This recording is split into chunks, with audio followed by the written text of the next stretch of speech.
استقلال دولتی در همبستگی با وحدت و سرجمعی اهالی مکمل می‌گردد. به طور دیگر وحدت و استقلال یکدیگر را پوره می‌گرداند و این پیوستگی عامل رشد و ترقیات ساحه‌های اقتصادی و اجتماعی گردیده در بالا رفتن سطح زندگی ساکنان زمینه می‌گذارد. در ردیف دیگر ساحه‌ها در زمان صاحب استقلالی مملکت ساحه سیاحی هم به مثل رشد نمود و مهمتر از همه موضع‌های سیاحی جمهوری تاجیکستان به عالمیان گسترده معرفی گردید. درود میگوییم به شما بینندگان عزیز و با هم به سیر اسکندرکول میرویم و یک سیاحت اکولوژی را انجام خواهیم داد. زیرا موضع اسکندرکول با طبیعت زیبا، گل و درختان نظرآبا، پرنده‌های خوش‌الهام و منظره‌های دلفریب و آب‌های شیربرین مصفا موافق است برای انجام دادن سیاحت خوب و خاطرمان اکولوژی. این است که امروز اسکندرکول به تماشاگاه مردم جهان تبدیل یافته و قلب هزاران نفر را تسخیر نموده است. استقلال کامل، امن و آسایش، صلح و ثبات و وحدت و یکدلی ساکنان مملکت که باعث رشد بیمیلان تاجیکستان و معرفی شدن آن چون مملکت پیشرفته گردید، ورود سیاحان خارجی و بازدید آنها را از موضع‌های خوشاب و هوای این دردانه عالم بیشتر ساخت. اسکندرکول در مسافه 100 کیلومتر از شهر دوشنبه و 60 کیلومتر از مرکز ناحیه عینی قرار دارد. از راه اتومبیلگرد دوشنبه چناق که استفته است و در آن کس امکان دارد راحت سفر کرده باشد، همگی 24 کیلومتر بیرون است. آن هم توسط موضع‌های زیبا و قدقد رود و دریاهای مصفای دره خوشباد و هوای فان. در این مسیر کس با تماشای اطراف احساس خستگی نمی کند و حتی از رسیدن به موضع بیخبر می ماند.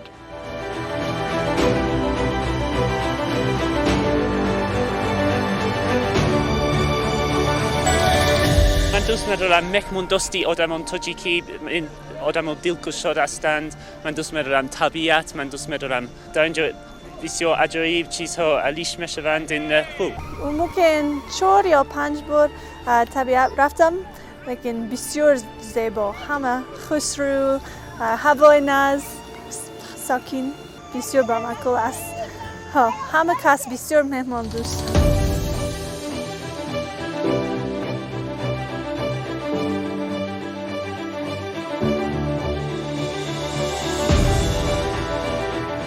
اسکندرکول از 5 چشمه با نام 5 چشمه و 4 دریاچه از قبیل سریمه، هزارمیش، سریتاغ و آب ماران سرچشمه میگیرد. از کول یک رود یعنی اسکندر دریا که در عالم مشهور است جاری می شود. این دریا در مسافه زیاده از 1 کیلومتر دورتر از کول از بالای کوه لغزیده پیش جریان دریا را گرفته جاری می شود. در این موضع آب از مسافه خیلی بلند به جریان اصلی خود می افتد و یکی از شرشره های زیبای دنیا را به وجود می آورد که بی‌نظیر است.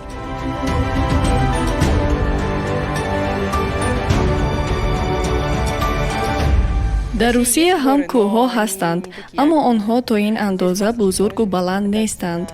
اینجا خوب است که کشتی‌ها و امکانی در آنها سوار شدن موجود است. این چنین شرشره نهایت زیبایی دارد.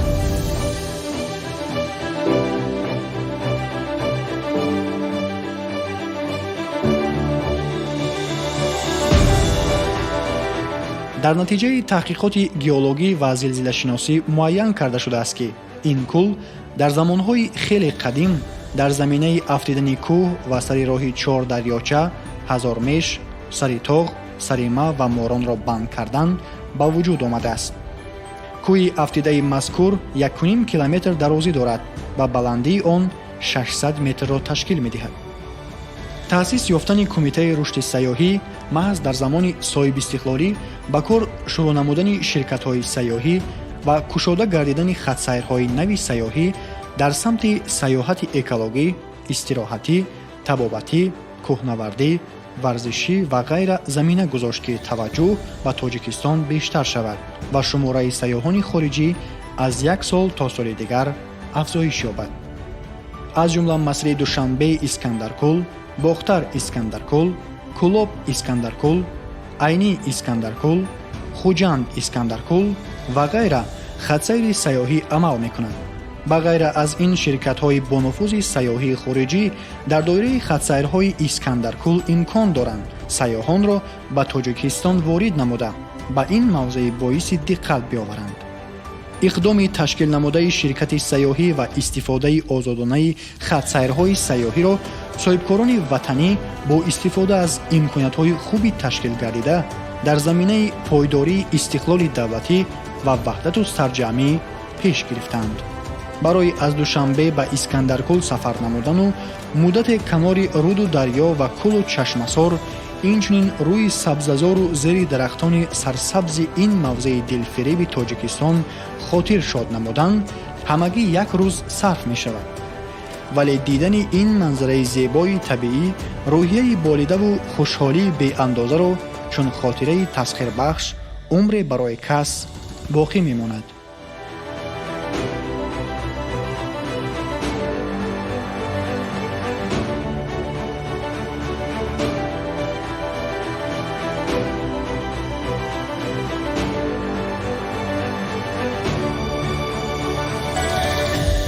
من امروز با همراهی دوستان ما به استراحت آمدیم اینجا. نه اینکه ما تاجیکان، من اینجا به نیمیسا هستن از گرمانیا آمدگی، من اینجا روسا هستن از روسیه آمدگی، فرانسوزا هستن، خیلی اینجا با انسانایی که آمدن که همه در استراحت با قطار امنا همچون دوست یک دیگر استراحت کرده ایستاده ایم. استراحت ما به درجه خوب سپری شده است. اسکندرکو پسنده همین که بهترین کل در جهان، نه اینکه در تاجیکستان. آبی صاف، من همین خیلی بینید که چقدر دیده ایستادید، قارش ببینید، یگان دریای این خیلی قارش دیده نمیتونید. همین خیلی آبی صاف داره.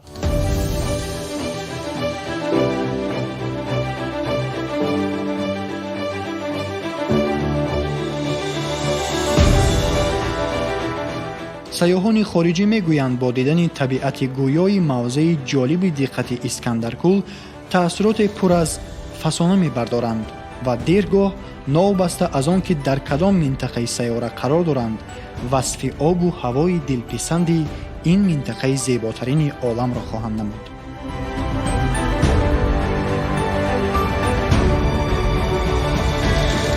اینجا طبیعتی گوناگون دارد. کوه است، کول است. امید میکنم که آدمان زیاد سر کرده از هموطنان خودم و اروپا و اینجا آمده طبیعت زیبا را تماشا میکنند.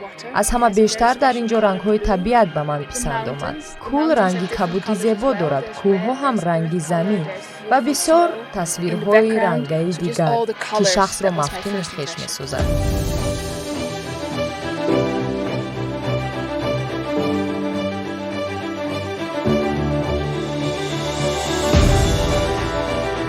Искандаркул дар қалби кӯҳҳои зебову сарбаафлоки фон ҷойгир аст. манзара шаршара, обу гулугиёҳ, дарахтону ҳайвонот ва паррандаҳои нодир дар маҷмӯъ табиати дилписанди ин макон бозгӯи ҳақиқати табиӣ ба вуҷуд омадани мавзеъҳои сайёҳии Тоҷикистон аст.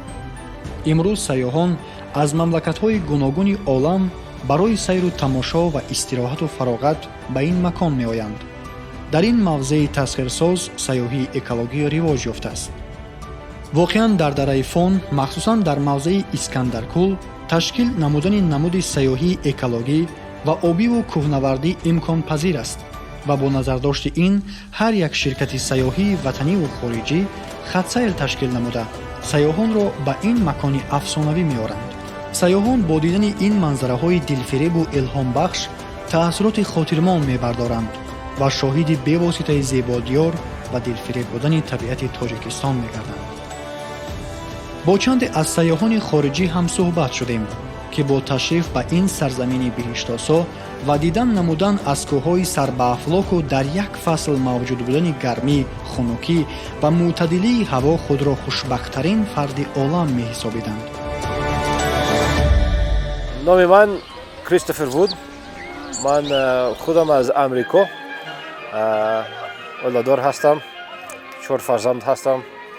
мо бисёр ҳамин тобистон ба ҳаминҷа кӯҳ мебием, палака мезанем барои вақт гузарондан. این همین باد و هواش تازه، همین جای حوض ساکین نیست، قدر خنک نه، گرم نه. همین دریا هست، درخت ها هست، کوه هست، جای زیبا است.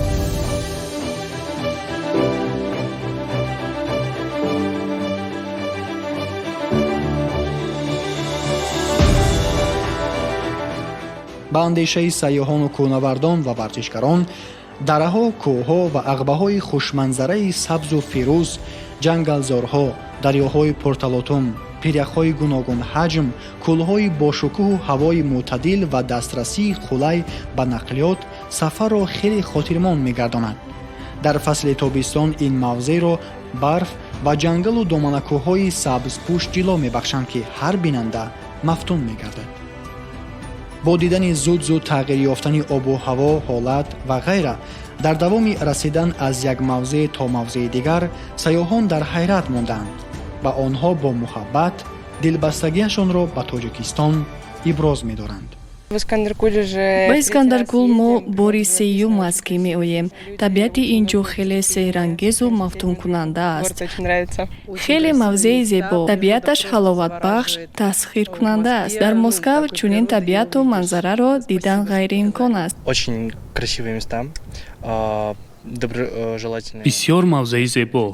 сокинонаш инсонҳои некхоҳанд ва хӯрокҳое ки инҷо омода мекунанд хеле болаззатанд. оши палав хӯроки дӯстдоштаи ман аст. Шашлык понравился.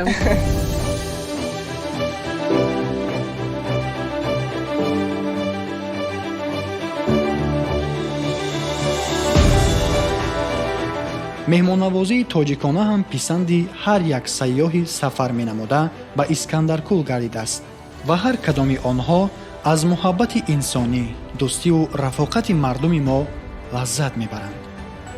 чанд нафар сайёҳи хориҷӣ аз меҳри зиёди пайдо намуда ба сарзамини аҷдодии тоҷикон ва мардуми фарҳрехтаи ин гӯшаи дӯстдоштании сайёра забони тоҷикиро аз худ намуданд, ки албатта ифтихор аст барои мо, мардуми тамаддунсозу фарҳангиву дорои таърихи бостон.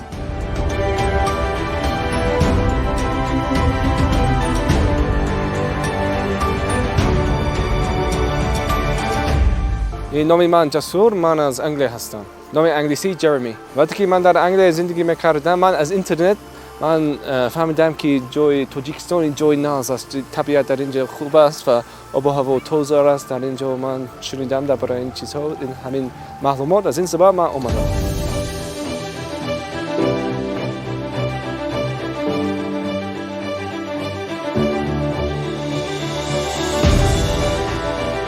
пиёда гашту гузор намудан дар мавзеи Искандаркул корест дигар. рӯҳияи касро болида ва хотирашро шод мегардонад. дар Искандаркул барои қабули сайёҳон шароити хуб фароҳам оварда шудааст ва ҳамчунин ҷиҳати лаҳзаи дар фазои кушоду соҳили баҳри зебову дилфиреби обаш зулоли ҷилобахш дар иҳотаи гулу дарахтони сарсабз ва зери чаҳчаи паррандаҳои нодир будани онҳо خیمه‌های مخصوص پیشنهاد می‌گردد. در اینجا چند لاگر نیز فعالیت می‌کند و در هر کدام امکان خوبی قبول سیاحان موجود است. قبول و خدمت‌رسانی برای سیاحان در اسکندرکول اساساً از حساب ساکنان محلی و مردم تهجوری دهه سراتاق به راه مانده شده است که از این حساب روزگار خویش را پیش می‌برند.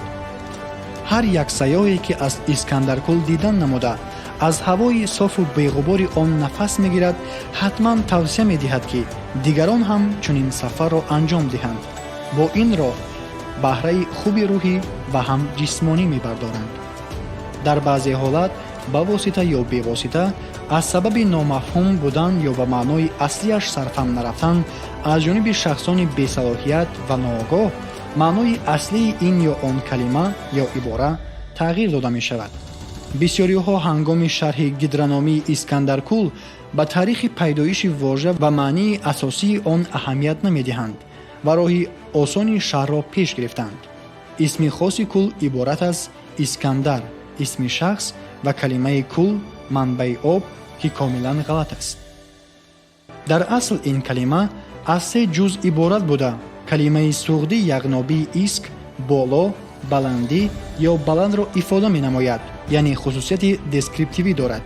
ҳамин тавр маънои азалӣ ва дурусти Искандаркӯл кӯл дар баландӣ мебошад. воқеан ин кӯли хушнамо дар баландӣ ҷойгир аст. Искандаркӯл дар баландӣ аз 2195 то 2200 метр аз сатҳи баҳр мавқеъ дошта 86-72 метр умқ, 3,4-3,5 километр мураббаъ масоҳат, 2,8 километр дарозӣ, аз 1,5 километр то 2,7 километр паҳноӣ, 172 миллион метри мураббаъ захираи об ва 741 километри мураббаъ ҳавзаи обгондор дорад. вобаста ба фаслҳои сол ин ҳаҷм тағйир меёбад.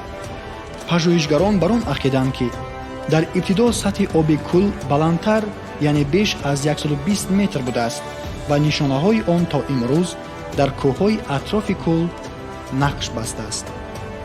ин буд барномаи экотуризм дар таҳияи гурӯҳи эҷодии телевизиони сайёҳӣ ва ҳунарҳои мардумӣ. саодати зиндагӣ насибатон бошад, бинандагони гиромӣ.